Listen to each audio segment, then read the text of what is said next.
Hello, my name's Rob and welcome to SwiftSlots. Now, as I've said in previous videos, I love the Jaguar XJR range of Le Mans Formula C type cars, this type of car. As I've shown you in other videos, I have quite a few of them from Slottit and from Scalextric. And I've always thought there's a lot of performance still left on the table in the original Scalextric version. It has the right chassis for it and has the right look. So in this video, I'm going to try and turn this poor unsuspecting Scalextric XJR9 into a bit of a track monster, but I'm going to do it in two stages on this video. The first stage is a very basic stage of tune which anybody can do. Just clip basic parts in and change some other parts, and we'll see what sort of time we can get with that basic range of tune. And then we're going to step it up a notch. I'm going to chop the back end off and I'm going to put a pod in it with suspension, and we can see if that actually does make a difference, whether that suspension acts on this chassis enough to actually make a plausible difference. So what I'm going to do, I'm going to get you on my table. I shall show you the parts that I've got and the parts I intend to make in this video, because I haven't actually made all the parts yet for this car, so we're going to have to pull this car apart. So I shall show you what I'm going to make for that, and then we can get to the bench and we can start making this car into a little bit of a track monster. But first, let's watch this particular car go around Crow Valley.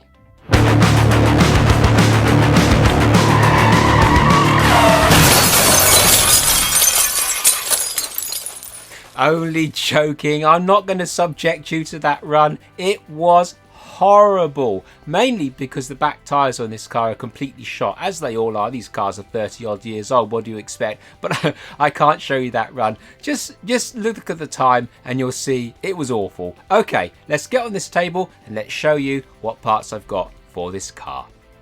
Okay, so let's start by showing you my wonderful XJR9. Now, as you know, I have a few of these, and I've chosen my worst one for this particular project because eventually it's going to be painted anyway in this video. So we want to start with the rough one, and as you can see, the wing has come off because I've taken the screws out. So the underside of the body is very, very plain on these cars. There's not a lot going on there, which is very, very helpful to us. And the actual chassis is just a standard Scalextric 80s car. Nothing to see here really. We've got a very silly floppy front axle, we've got a very basic drivetrain, pair of nylon bearings, plastic gears all the way through, your standard 18,000 motor, and some basic wiring for your lights with the capacitors. I don't really think we need the capacitors particularly, but we're going to take them out. This particular car is quite nice because as you let go of the throttle, it actually stores up power in these capacitors, and these LEDs are actually wired up backwards. So when you let go of the power and the motor goes into regen, basically, the capacitors dump their power into the LEDs. So the LEDs actually come on, which is quite neat. So they only come on for a brief second as long as the capacitors are charged. But it looks quite good, but they're not very strong. And to be honest with you, I think it looks better with the lights on full time anyway, rather than just a very, very dim flash on braking. But it's a nice feature nevertheless, but it doesn't work very well. So we're going to put some nicer lights on this car. But as you can see, it's a very, very standard flat chassis. It's a great base to work from. So that's our basic chassis all explained. Like I say, we're going to be painting this body anyway. Now also what we're going to be doing in this video is creating a Lexan glass and interior kit for this car. So the front windscreen is actually very, very easy. It's just that. So we'll remake that in vacuum form. Now you will actually obviously have to paint the roof there depending on your colour scheme. It's just what it is. But there's not a huge amount of weight in that. A couple of grams maybe. It's not very heavy, but it's something. And this is going to be a performance car. But also we can remove the interior as well and replace that with a vacuum form. Now obviously we're going to have to cut it out, but it's a very, very simple thing to cut out. It shouldn't pose any problems to anybody. And then we'll make a vacuum formed interior to go in there as well. It doesn't save a lot of weight, but it might save us sort of 5 or 6 grams on the top side of the car. But the cars are very low, so you know, marginal performance gains, but you may as well take what you can get. So that is the body all explained and what we're going to do to that body. So I've had a lot of luck with the Pendle Slot Racing S-Can motors, and I think I'm going to use another Pendle Slot 20,000 RPM motor in this car. Although I want this car to be a performance car, it's not out on a big open track. It's only going to be going around Crow Valley. So this 20,000 RPM motor should do the job very, very nicely. And like I say, I've had a lot of luck with these motors. They're very good for like a home circuit. So that'll be more than enough for this car, I'm sure. Just a 20,000. And on the motor, we're going to put this slotted 5.5mm diameter 9-tooth brass pinion onto it. That should be absolutely adequate for the gearing on this car. And as for our main crown gear, we're going to use this slotted 27-tooth standard offset brass bossed rear crown gear. And on the chassis, we're going to use these ABO1 Pendle Slot Racing brass twin flanged bearings. These are very, very good bearings. I've used them on many of my projects and I like them very much.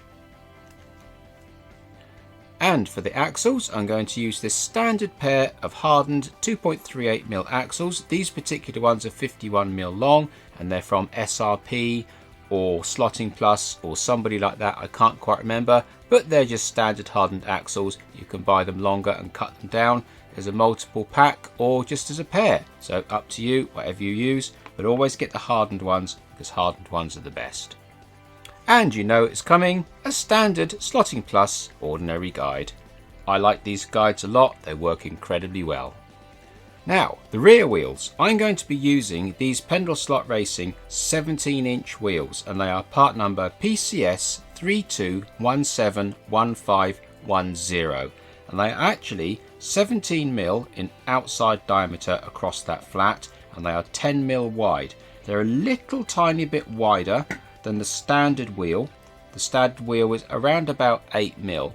But when you stretch the tyre over a 10mm wheel, you get the full width of the tyre. And I want to try and get as much tyre on this car as I can. So I'm going to use these slightly wider wheels. Also, the wheels are slightly bigger in diameter than the standard wheel itself. So we'll get a couple of extra mil in diameter on the wheel when it's all finished, because I feel that the standard wheel is a little bit small in that arch. I'd like to get a little bit of a bigger tyre in there just to get the speed up potentially. So 17-inch alloys on the back of the car.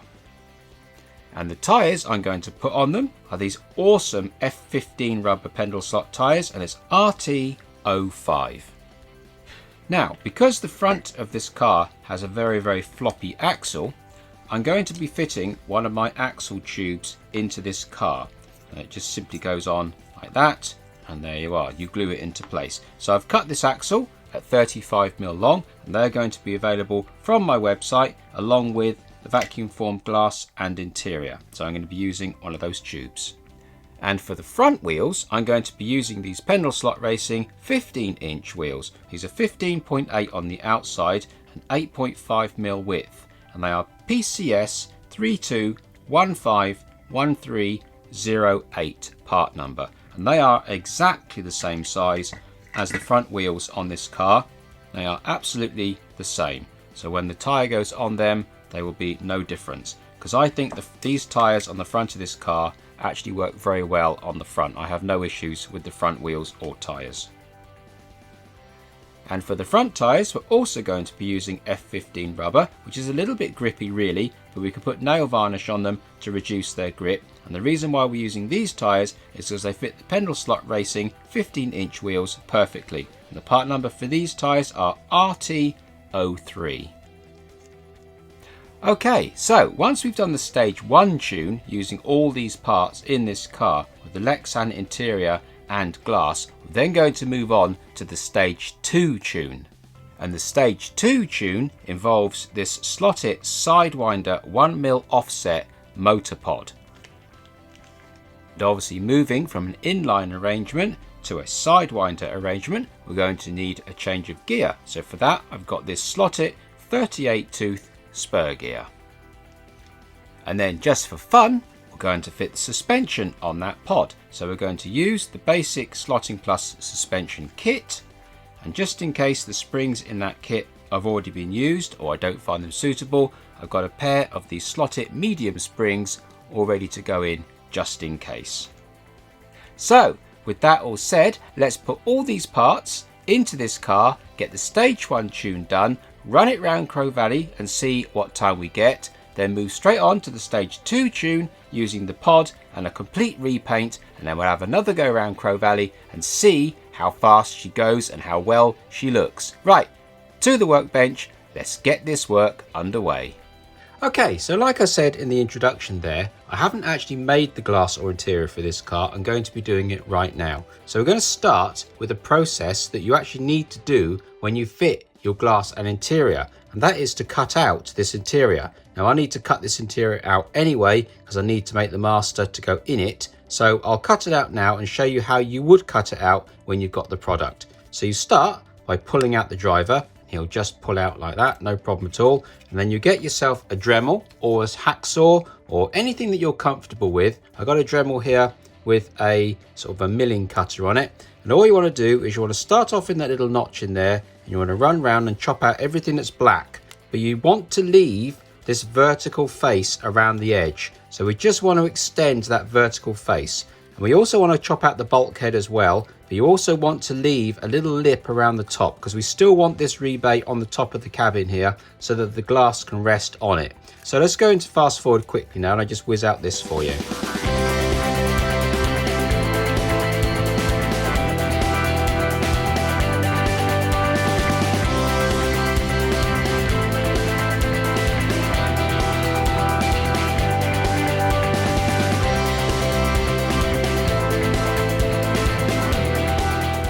So that's what you want to end up with. A nice little lip all the way around the inside of the body and a nice little rebate on the bulkhead here where that little rebate sits there just to hold the top of the glass. You don't need to have too much thickness of plastic here, but you don't want to skimp too much either. You can see there I've got a nice little rebate all left there.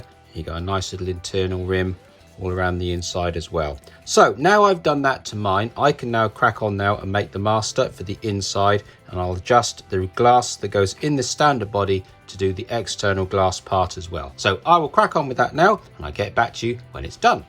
Okay, so a short time later, I've created this vacuum formed glass and interior set. As you can see, we got the front glass in the front and we got the interior in the rear.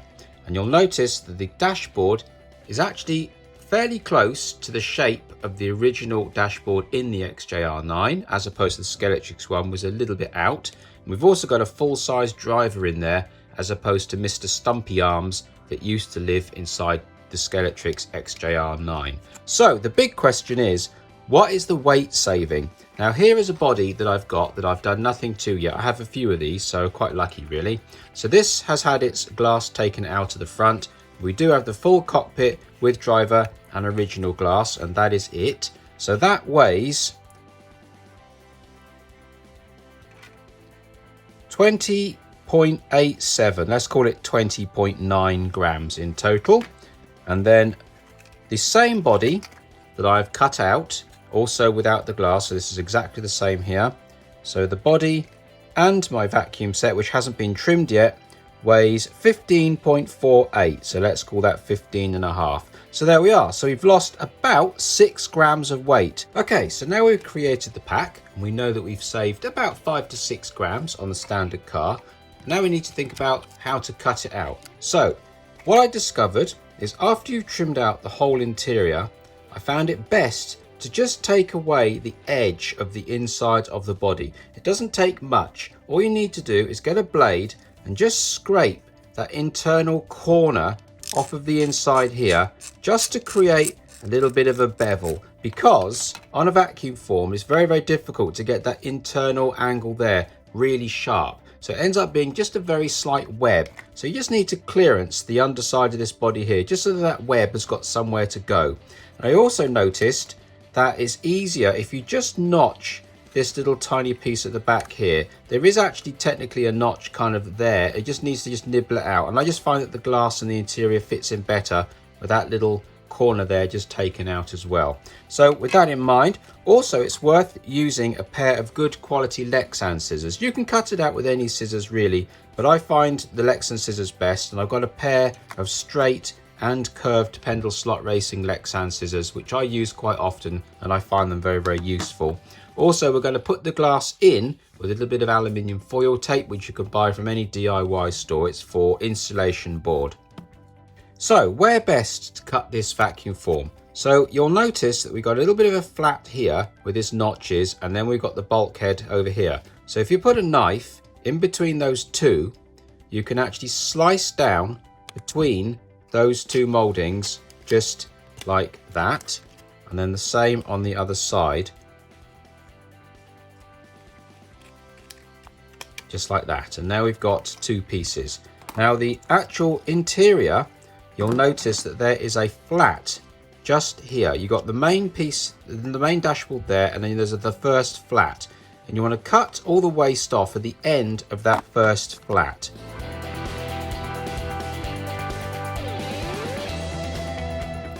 Just like that. And then, just for the sake of completeness, you want to come up and over this bulkhead here, just to shorten it up a little bit because it doesn't need to be all that long. Just like that. And then just for fun, we'll nip the corners off just for neatness. So that is the interior all cut out, and it's nothing more difficult than that. You'll notice that when you pop that into the car, it'll fit absolutely perfectly and really nice. If you haven't quite cut away enough of this internal bulkhead, just take a little bit more away again, just so that when you fit the interior, it just fits in there really, really nicely. So that's the interior done. And then the actual glass isn't all that much more difficult. There's a little tiny cut line just along here. Hopefully the camera will show it. And it goes up into this little rebate here. We want to keep that rebate, and we want to cut up that line very, very carefully all the way up to that little rebate there, and then the same on the other side.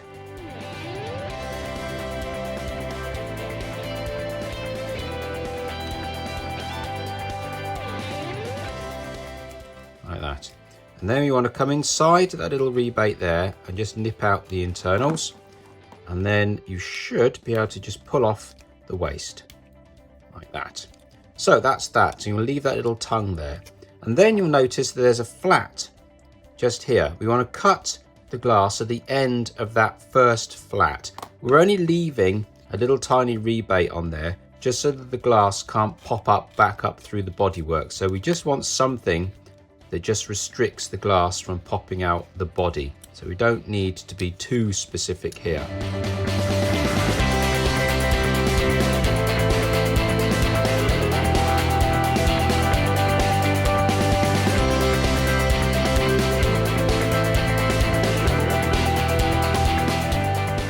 There we are. So I've just trimmed the ends here just to make them absolutely perfect on that line so that they go up against the bodywork really well. So now we've got a little rebate all the way around the bottom of the glass, and what you'll find now is that that tongue will go up in the back of that body there, and the whole glass will simply fit up and sit inside the body shell just like that.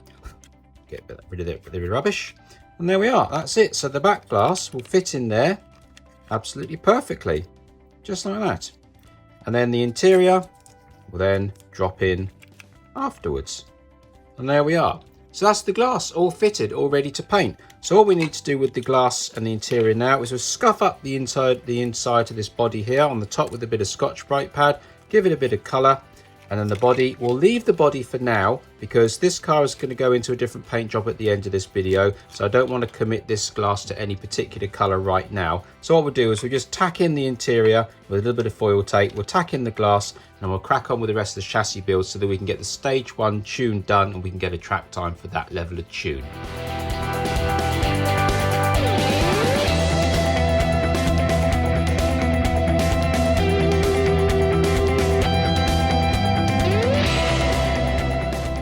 Okay, so when you've finished painting, you should end up with something very similar to this. And I've just used matte black on the base, Warhammer paints for his body and gloves, a bit of Humbrol enamel gloss for his helmet and visor, and a bit of red vinyl poked through the interior for his seat belts, and just put a spot of super glue on there.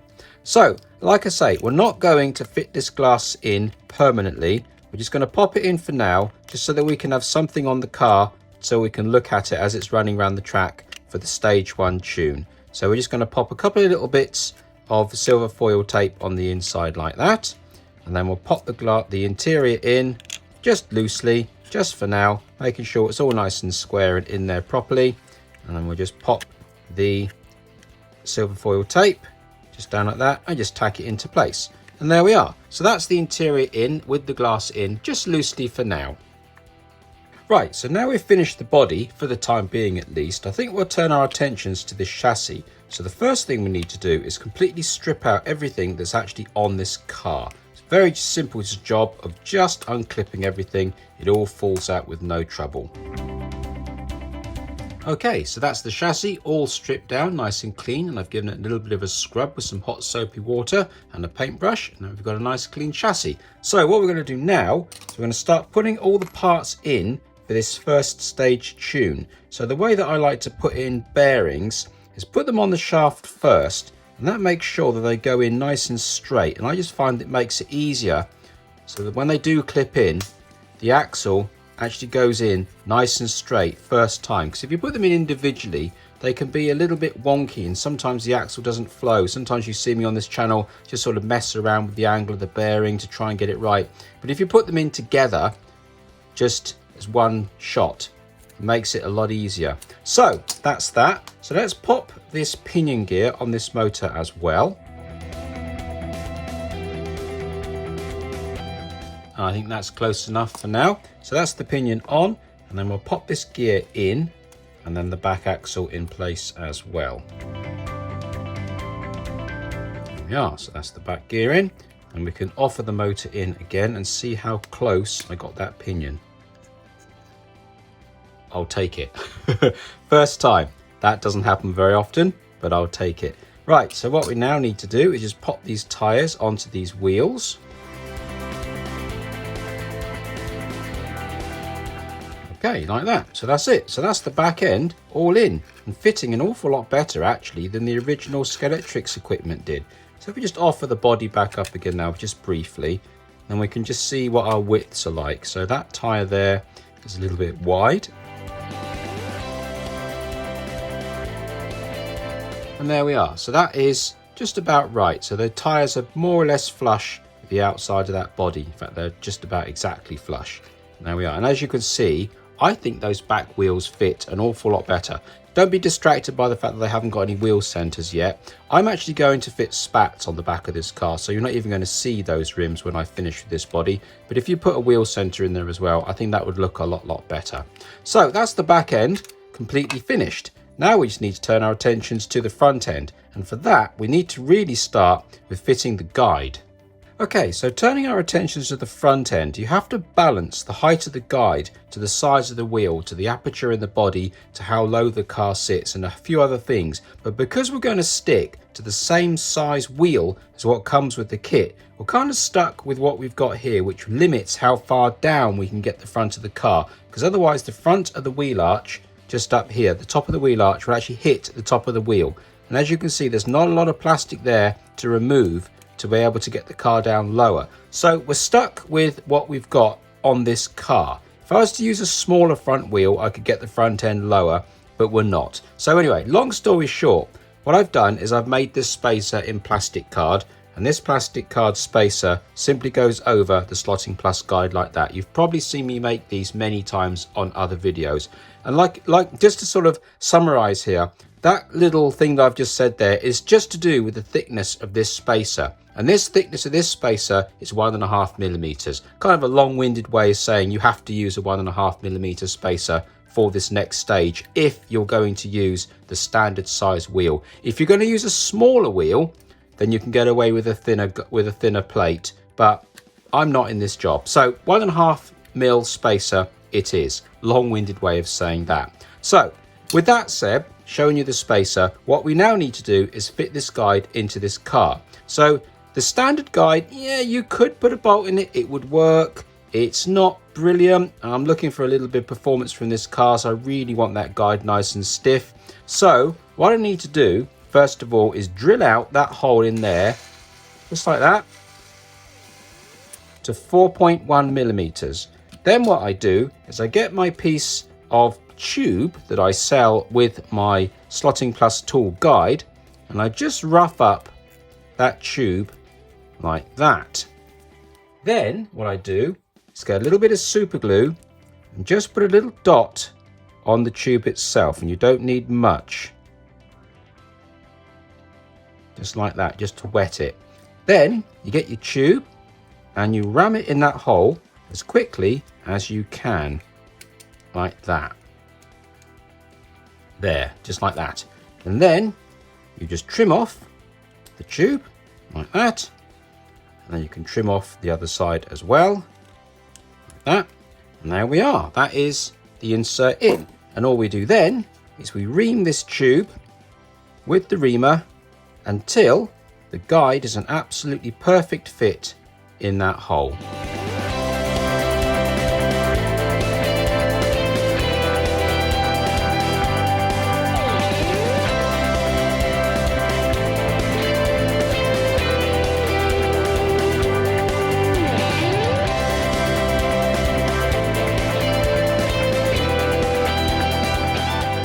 There we are, done.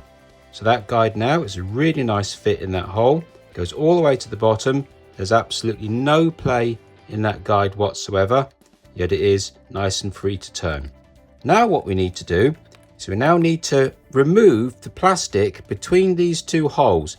So we're going to remove that little bit of plastic standing up. I'm going to take away the plastic between them as well with the Dremel.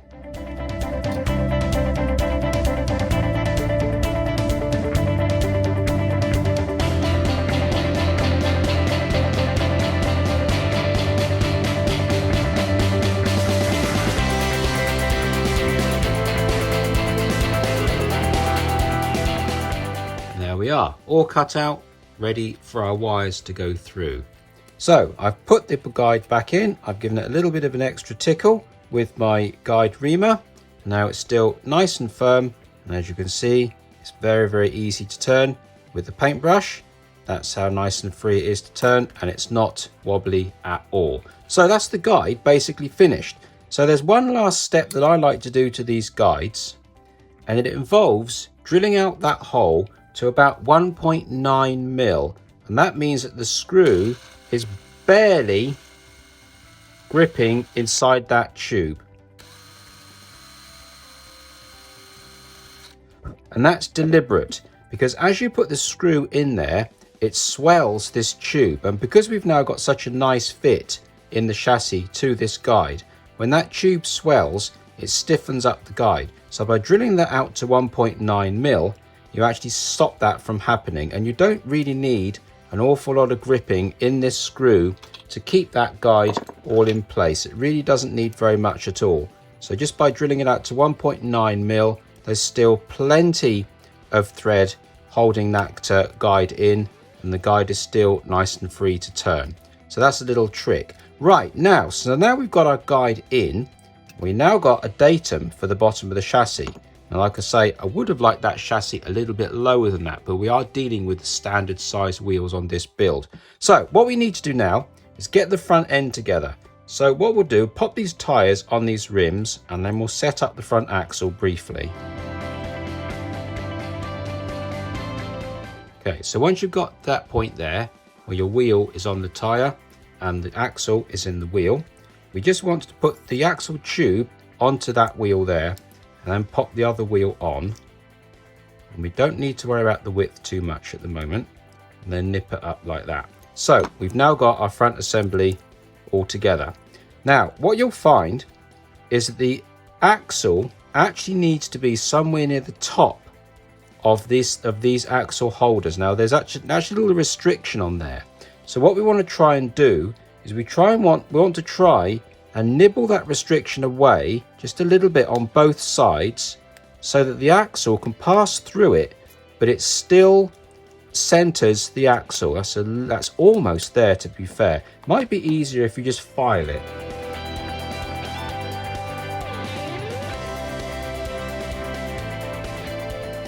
There. So now I can just about feel a little bit of resistance on that axle, but it's just dropping down.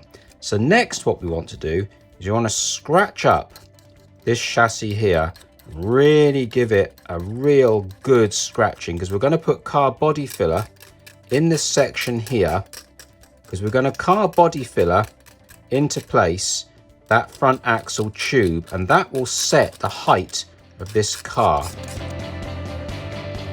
Just like that. And then get a little bit of sandpaper and then rough up this chassis or file, whatever's to hand. Just rough up this tube. And then once you've done all that, put the car on the chassis and then put your front axle in and just get a feel for where everything is sitting. And it's all sitting there nicely. You just hold it together. We just bring it up, have another little look, and that's all good. So what we're going to do now we've got everything all set up. The axle was all, the tube is all scratched up, the chassis is all scratched up, everything is all clearing. That axle just drops down there and just rests nicely, and I can just feel the pinch points just holding that axle. Now we're going to mix up a bit of car body filler, put some car body filler in that hole, high enough to touch the top or the sides of this tube, and then we'll simply lower the tube down into it, bed it down, manipulate it around if you want to, and then just leave the whole thing to set up nice and solid.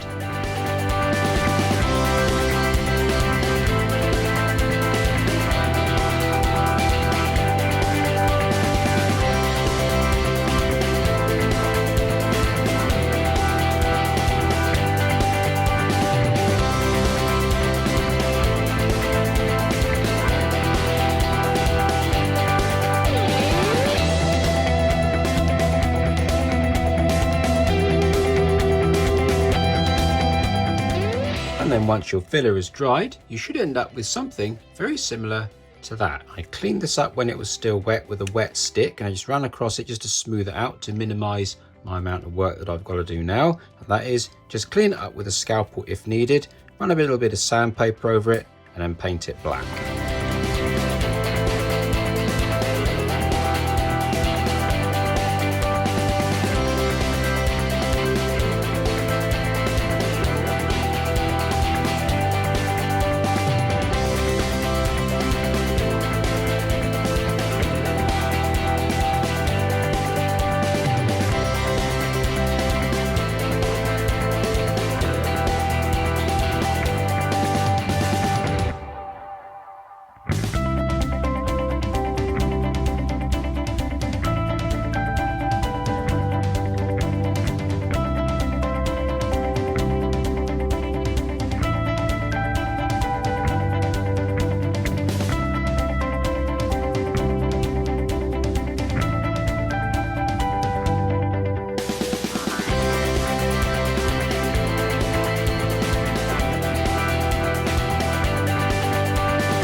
Okay, so this is what your chassis should look like once you've finished fitting all the parts. And I sped through that last bit because it's all very standard slot car stuff. You've seen me do it 1,000 times if you've watched this channel for any amount of time.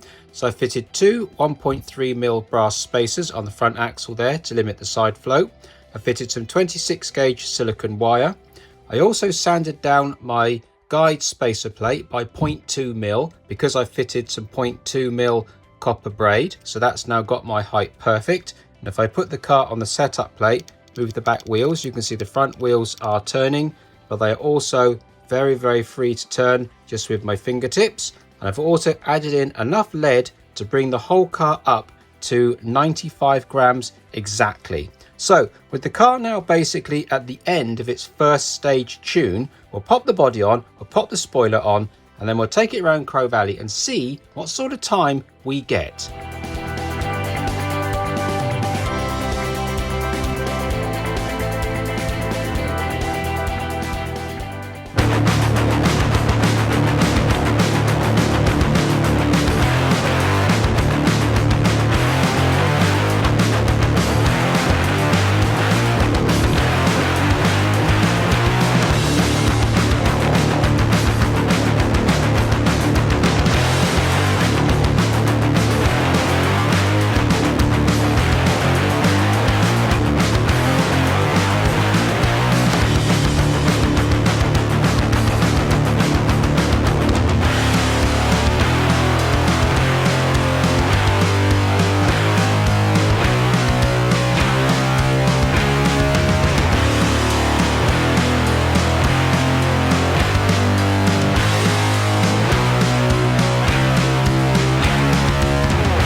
And there you are, guys, a 48.9. That is really, really good. Now, I'm not overly surprised because I could feel that this car actually had a decent amount of performance in it, but that was only the second time around Crow Valley trying this car. The first time it was on course for a sub 50-second as well, and I fell off on the very last lap, but it was definitely going to be a sub 50-second on the first time of trying. So the second time of trying, really not overly surprised. But if you want to leave this car at this level of tune, this would be absolutely ideal as a home racing car. No problems whatsoever. And as you saw, I haven't done anything to this car that detracts from the standard car. Just clip-in parts, bit of a front axle tune there. Other than that, she's pretty well standard, and anybody could do this level of tune and you'd end up with a really, really nice car. Anyway, that said, this video is not about first stage tuning. Now we're going to turn the dial all the way up to 11. Okay, so it's time for the carnage to begin. So as you can see, I've stripped this chassis all the way back down to its component parts, but I've also added a pair of long standard axles because I need the axles to protrude further than the chassis, basically to get past these pillars here.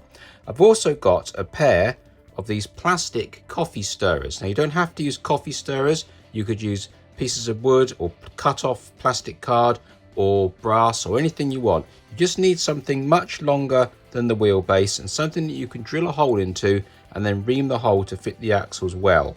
So what we need to do is we need to reference where that back axle is, because we're just about to chop the back end of this car off, and if you don't reference that back axle first, you're going to be all at sea without any paddles at all. So what you want to do is get your coffee stirrers and then chop them in half, just like that. Then what you want to do is get a 2.3mm drill and just drill a 2.3mm hole in the end of each coffee stirrer.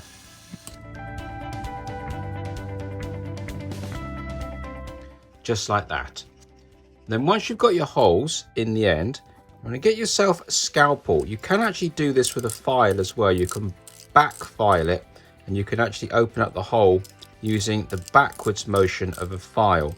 So once you've done that a few times, take out an axle and test fit it in. And what you want is a nice tight fit. That one is a little bit on the loose side, but you can do it again until you get a really good pair of tight fitting cocktail sticks, so that you've got a full set of 4 that are really tight on the axle. Let's see if I've got this one any better.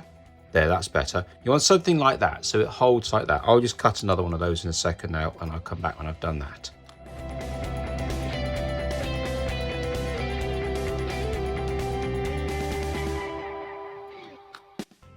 So there we are. So that's both of those repaired. And I say just chopped off the end and did it again, because you really want them reasonably tight. So the other method that I said about was using the back filing of a file. So the file has got a series of cuts in it that actually rotate like a drill bit. So if you go into this now and then you drill it in that way, you actually find that it will drill itself in and it won't actually file out the hole. It will just dig itself in. So if you put the file in there and then go backwards on the file, you'll find that it won't actually dig in, but it will file the hole out.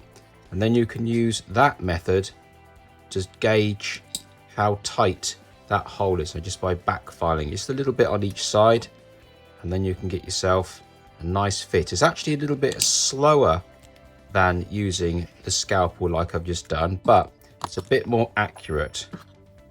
So there we go, there we go, perfect.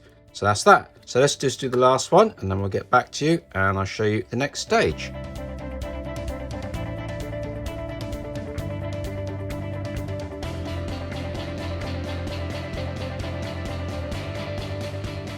Okay, so we've got our 4 coffee stirrers all cut in half, all with the holes reamed out, so they're all a really good fit on all these shafts. So the next what you want to do is actually put the coffee stirrers on the ends of all of those axles there.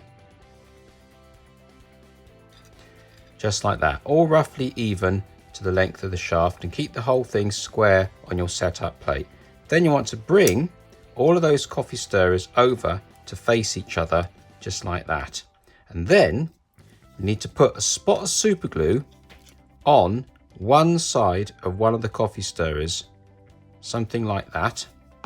And then bring the two coffee stirrers together on that side, and then with a small clamp, just clamp it together like that. And you want to create the exact gauge for the wheelbase of the car, and repeat for the other side.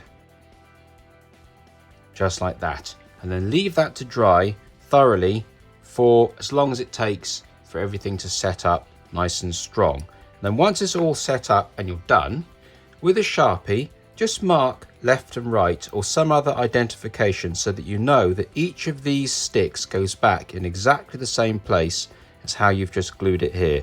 So I'm going to put a double X on this side here, and I'm going to put a double X just down on the chassis down here, and I'm going to put a single X on this side, and I'm going to put a single X on there.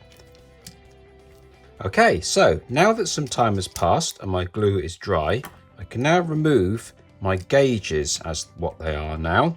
So if you just pull those off one at a time and put those safely to one side, because we will be coming back to needing those. So now we got this far, we can just remove these axles for a moment and then get out a chopping board and cut the back end of this chassis completely off.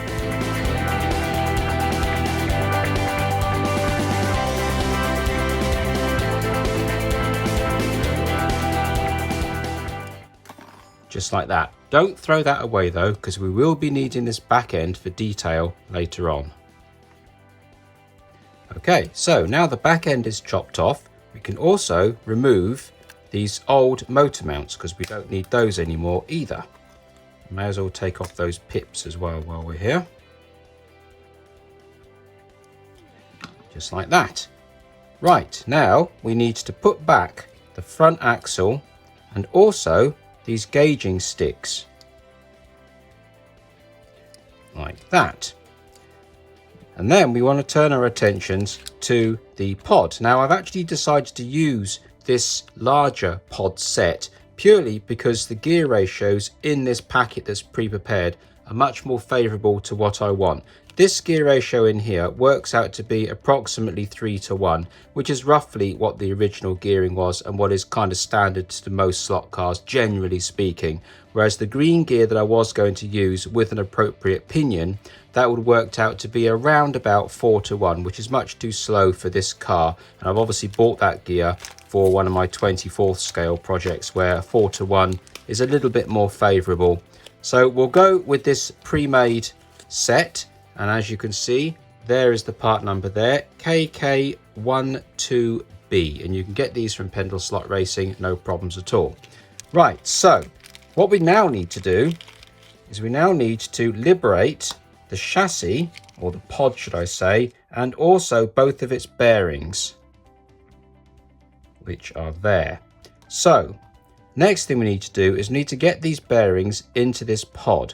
So they're just a simple case of clipping them in. So if you put them onto the bearing there in an approximate place, and with a smooth pair of pliers, you can just gently pop the bearing in like that. And the same with the other side. Now these are self-centering bearings, so they're spherical on the outside, or like a round. So when you put the axle in, there'll be a little bit of resistance to start with, but you will actually get them to line up quite nicely. So you can see they're round, they're sliding in the pod. So just make sure that you get both of those bearings more or less lined up. There we go, like perfect. See, they are self-aligning, beautiful fit.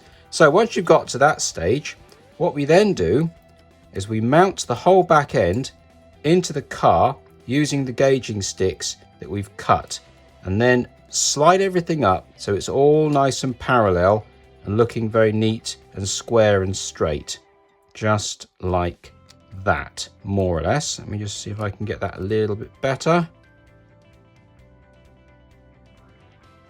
There we are. Right, so we want it looking more or less like that. So then what we need to do is we need to work out exactly where that pod is in the middle of that chassis. So we've actually got a little mark in the middle here which gives us an approximation, You want something a little bit better than that. So if you get your vernier and just go on the inside lip of the chassis and against the side of the pod, you can just gauge it with your gauge there and get it like that. That's good. And then come over the other side. Actually, that is pretty well spot on straight off the bat, I believe, about there. So once you've got your pod centered, you need to draw around it with a nice pencil to get a really nice line all the way around.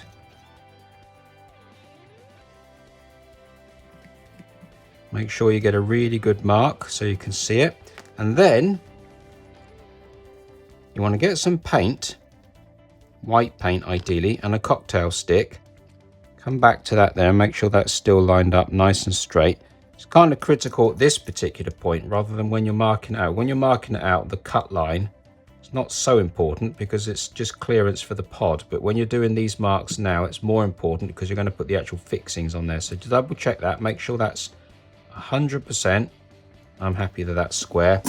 And then with a little bit of paint, come down and mark where those holes fall on the chassis.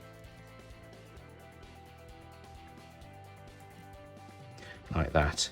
So when you've finished, you should be able to move that away and you'll end up with that. So you've got your 3 lines there to cut for your clearance, and then you have all the markings for the motor pod hole. Don't worry about the fact that there's only 1 on this side, because now we've got the reference of the other 3.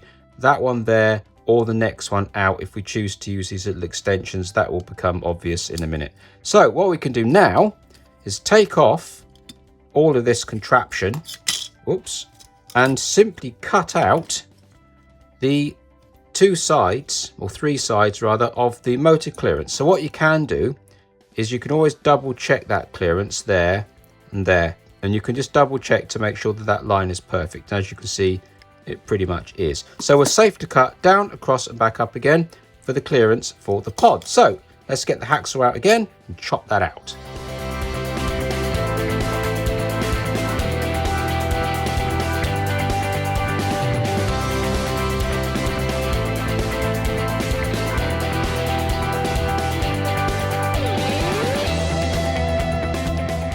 Okay, so after a little bit of hand cutting and hand filing, we've now got the pod fitting perfectly inside the chassis. You can see there's a really nice clearance all the way around, and you do want a little bit of clearance because we do want this pod to move. So there's no need for massive great big gaps, but you definitely don't want it tight. So you want it to be nice and neat with a nice amount of clearance for movement, but no gaping great big gaps. Not the end of the world if you do make gaps, just makes it look a bit unsightly as a finished product. So inside the packet of this pod, you'll notice that there are 2 pieces of extra plastic. Now this cranked piece of plastic here goes onto this arm here to extend out this side of the pod. We don't need this piece for this particular car. However, this weird piece here we do want. Now if you notice, my hole lands right on this really awkward section of the chassis where we got this little lump, and it's not that easy to remove because it's impregnated on this side. So it makes it a little bit awkward for the spring. It's not a very nice landing position. This side's fine, we got clearance here, that's not a problem, but this side kind of is. So the way this piece of plastic here works, there's a little hole in there and there's a little lug on there, and it simply plugs in like that. And then inside the packet here, there's an extra screw in there, and you can pop the screw in the bottom, and that will affix this arm here onto the pod. So once we've got that there, we can then transfer that 4th hole, or will be the 4th hole here, with our paint. And now I've got my 4th mounting hole right there. So we're going to use that one, that one, that one, and that one.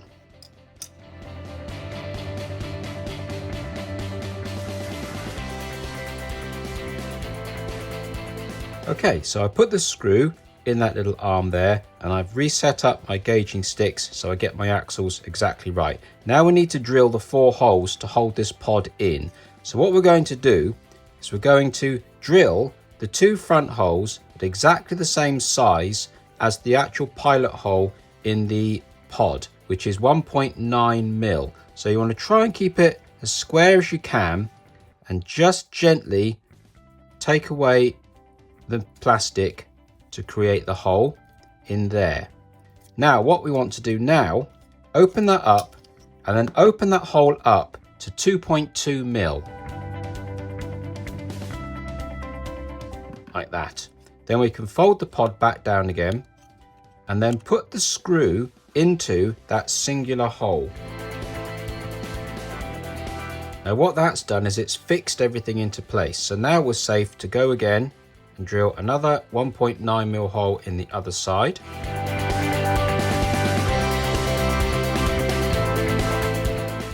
Like that. Now what we've got is the pod fixed in its position. The axle is exactly where it's supposed to be and the pod can no longer move anywhere, which now means we're safe to drill these two back holes. Now those two back holes need to be drilled at 1.6 millimeters because when we put our screws here from the suspension kit in, they need to be nice and tight. So the hole in there takes approximately a 1.7 mil to clear, but we want it to be tight and the thread is bigger than the shaft. So if we drill those outer holes at 1.6 mil, that will actually give us the right size. But before we drill the 1.6 mil, we need to make sure we know where the centers are. So if we go back to our 1.9 mil, and that 1.9 is a really nice fit in there. Now try and keep that as square as you possibly can and just basically make a mark in the plastic. That's all you want. And then on the other side as well. Again, just get in nice and center, get them as straight as you can, and then just literally make a mark in the plastic. Then you can disassemble the whole thing and then wind in your suspension screws after having drilled those holes out to 1.6 mil.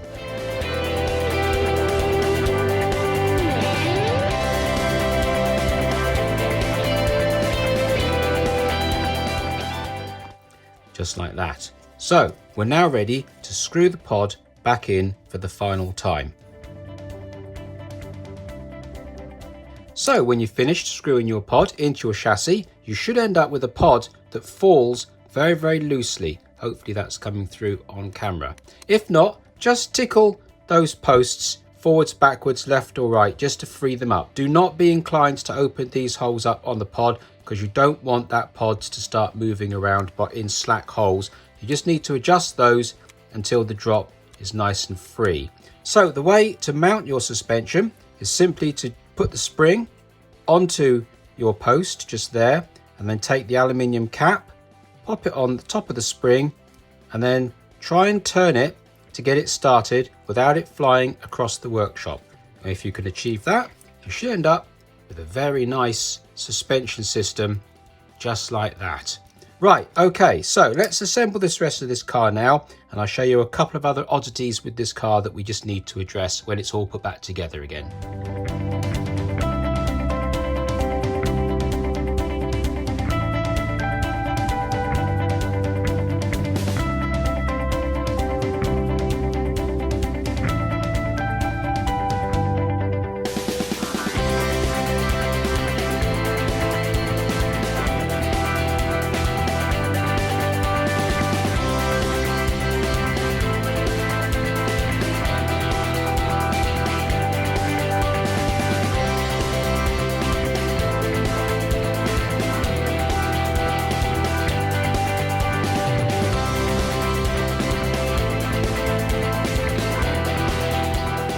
Okay, so we've now got something resembling a chassis again with 4 wheels on it.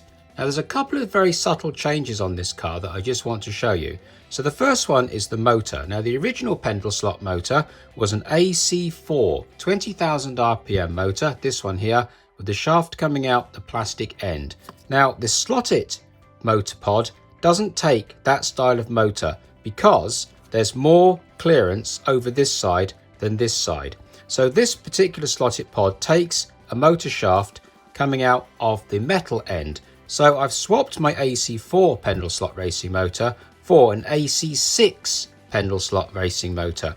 Exactly the same RPM, apart from the fact that the AC6 has a shaft coming out of both ends, which means we can trim the one on the plastic end down to clear the wheel, and then put the pinion on the metal end, and also just trim down the end of the shaft as well, as you saw me do, just to clear. And that is a direct replacement and is perfectly happy in that pod. So the other thing I want to mention is the gear ratio. Now the original gear ratio we had in this car was actually a 9-tooth pinion on a 27-tooth crown gear, and that gave us a gear ratio 3:1. Now this gear ratio in this car is actually an 11-tooth pinion on a 34-tooth spur gear or main gear, and that gives us a gear ratio of just under 3.1:1. So it's almost exactly the same. So this car shouldn't actually have any real noticeable difference in speed. Now the other thing I want to show you, I've got to cut these off first to be able to do it. So goodbye on that one and goodbye on that one. Right, now when we use our original wheels, they were PCS 32171510, and they are 17-inch alloys at 10mm wide, and they fit this standard car absolutely beautifully. If I just pop that in there, make sure the front end is settled, you can see that they fit absolutely perfectly to the edge of that body. They are exactly the right size for this car. They're perfect. However, because they're so perfect, I have no room for my spats, none whatsoever. So what I've got are these Pendle slot racing wheels, and these are still 17-inch wheels, but these are 8mm wide, and they are PCS 32171508. Now the original tyres that we were using on this car for that first run will still fit these wheels 100% perfectly, but if I put the tyres on this rim, I will show you what happens when we use these wheels. Okay, so what happens is we suddenly grow some space on the side of the body, as you can see very clearly there. Now that is enough room to get a 1mm or 0.75mm plastic sheet in there, so that I can put my spats over the front wheel, over the back wheels, and create the look that I want to create. And that is perfect. Now what will happen when I do that is I will have to adjust the width of these wheels ever so slightly so I can get my end float perfect, because they're a little bit close at the moment, but that'll just mean adding in a 10 thou spacer in there and over this side potentially. So there's nothing more than that. So I can actually keep the spat, or put the spats on my car, and keep these 17-inch wheels and keep the full 10mm width. Now I actually lost nothing by taking these smaller, thinner wheels, because I've still got my full width rubber on the car, so we're completely good to go. So another thing to contemplate with this chassis and the way that I built it here is, because we're using standard size wheels, we got quite a lot of ground clearance, so we're actually quite lucky. We can get away with these screws being proud at the bottom of the chassis. However, if you were to use smaller wheels so that you could bring the chassis all the way down, these screws would actually become a problem. So all you would do in that circumstance is, once you've got the 4 holes drilled and you know exactly where your screw centers are, you can then open up those holes to the size of those screw heads, and then glue in a piece of 1mm plastic on the underside of the chassis, and then mark out the holes exactly the same as you did when you put the original holes in, but this time you'll be drilling through the piece of plastic you'd glued to the inside of the chassis.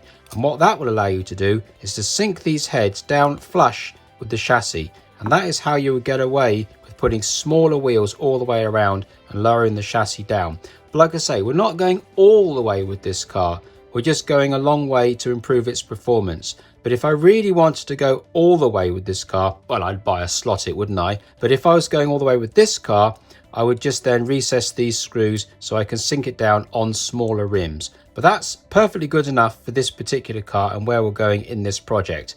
And as you can see, the suspension works extremely well, and I think we'd have to go some to get those screws to bottom out. So I actually think this is going to work absolutely fine, no problems whatsoever. And during the track run, I will be messing around with weight, and I will be messing around with the springs just to see if softer springs or more or less weight will help the times with this car. So I think I've covered all the aspects of the first and second stage tune on the chassis. Now we need to turn our attentions to some of the other peripherals, that being mounting the rear wing and mounting the body onto the chassis at the rear, because we've now lost our rear body mounting. So the way to get the wing on is to take the original back end of the car and chop off all of the chassis forward of these two flats and this little recess. Just chop it all off nice and clean. Then remove half of this rear bulkhead here and 2/3 of the side bulkhead. That basically gives you clearance for the gear. Then you can simply bolt this whole assembly back to the chassis of the car as if it were original part of the chassis. Just like that. Now you've ended up with all the rear detail on the car and the rear wing is still there. Now once you come to final assemble this car, if you're painting it like I am, you might want to glue that assembly together at the very last stage, but just for now a screw will be absolutely adequate. So now when we mount the whole thing together, you will see that these two lugs are now interfering with that rear panel, so we simply chop them off like that. And now when you mount the chassis back onto the car, you will find everything fits 100% perfectly. Oops, I suppose I better remind you, make sure that you've removed all of those little tabs that used to drop down to hold the rear bearings in, otherwise you'll find your gear will interfere with that little stub. If you take the stub away, no problems at all. Okay, so just about one of the last major jobs to do to this car before this car is basically finished and goes to paint and basically wraps up this video is mounting the rear body mounts. Now in your kit of windscreen and front axle tube, you'll also get this piece of ABS plastic. Now this is for the rear body mounts and I'll show you how to use it. Basically what you want to do is chop this in half. It's not critical that it's exactly in half, but the nicer you can get it, the better it'll look. So cut it in half approximately like that.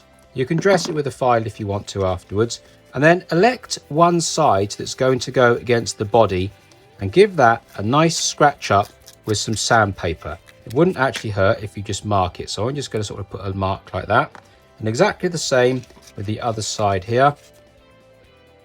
Then once you've done that, put your body back on your chassis so the whole thing is exactly where it should be, and then bring the chassis forward so it's all nice and tight, and you'll notice that you can get into the inside of the car through this side here. So you'll also notice that there are stops on the inside of this body, which means that you can't really get this section wrong.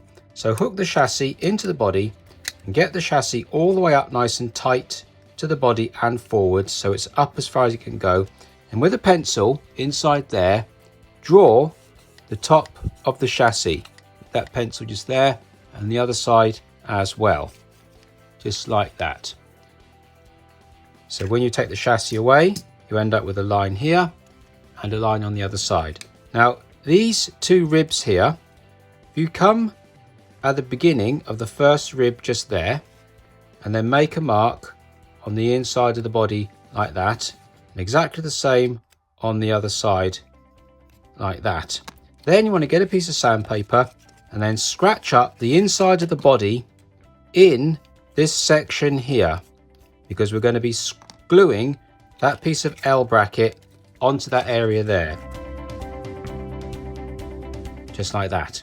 Then you want to get yourself a bit of super glue, put a little bit of super glue on that area just there, and then take one of your L brackets with the mark where you've sanded, and you want to put that up against the underside of the body and in front of that little mark just there. Try and keep it moderately parallel to that pencil line that you've made for the chassis, and then get a clamp on it. This one's too short, so I'm going to have to hold it with my finger. Oh well. So once you've glued your tabs into the body and you're happy with their placement, simply place the chassis onto the body so that the front end lines up where it would do at rest when the whole thing is correctly in place, and then mark out halfway along that body mount tab there and come in approximately 5mm to create your mark for drilling your body screw, and repeat for the other side. Like that. And you can always double check with your vernier if you want to get a little bit fussy with it. And then simply drill that hole out to 2.2mm or whatever size the screw clearance is for the body mounting screw that you choose.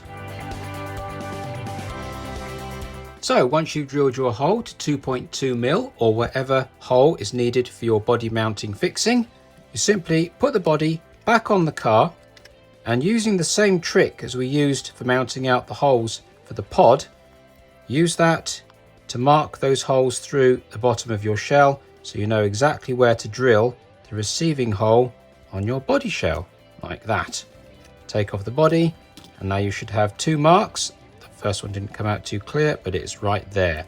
And then just drill that hole out to whatever size is needed for your body mounting screw. In this case, it's 1.8mm.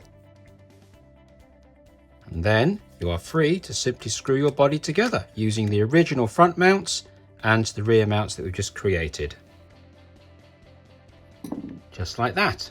I've just flush fitted my NSR body float screws into the mounts that I've just shown you how to make, and I've discovered you've got plenty of body float in just those 2 rear fittings, and you don't need any fittings in the front because you have the fitting in the tongue from the chassis into the body. So you can get away with just 2 screws to mount the body on, and you've got plenty of body float there. So that's all good. Now if I just whip out these screws now, and that is how I made my flush fit body mounts. Drill out the holes in the chassis to the same size as the head or bigger, and then glue a piece of plastic card on the underside of the chassis or the top side of the chassis flush to those little lips on the edge of the chassis, and then re-drill the holes.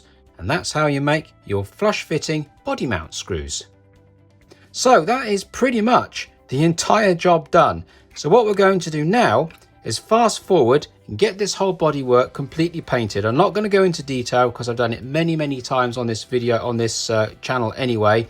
And this video is all about the chassis, not so much the painting. But we'll fly through this paint job, and then once we've finished it, we'll get it on Crow Valley, and we'll see if this car can beat the original time of 48.9.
So there you are, a 47.4 down from a 48.9, a second and a half improvement just for fitting that pod. That is a real improvement in my opinion. Now the thing is, with that pod, it's even smoother than it was without the pod, and it was really smooth just as a basic tune without the pod. So fitting the pod has really transformed this car, or not transformed it, but made it much smoother again, and it was already good in that first level of tune, which anybody can achieve. So if you want to do a first level tune of this car, it's very achievable and it gives great results. And don't forget, if you do want to tune one of these cars, I sell the fittings pack for it. Picture just there. So in that pack you'll get the glass filled, the vacuum formed glass with the interior. You'll get the front tube and a little angle bracket there to cut into half to use as your rear body mounts. So I hope you found this information useful and it's inspired you to tune up your own XJR9,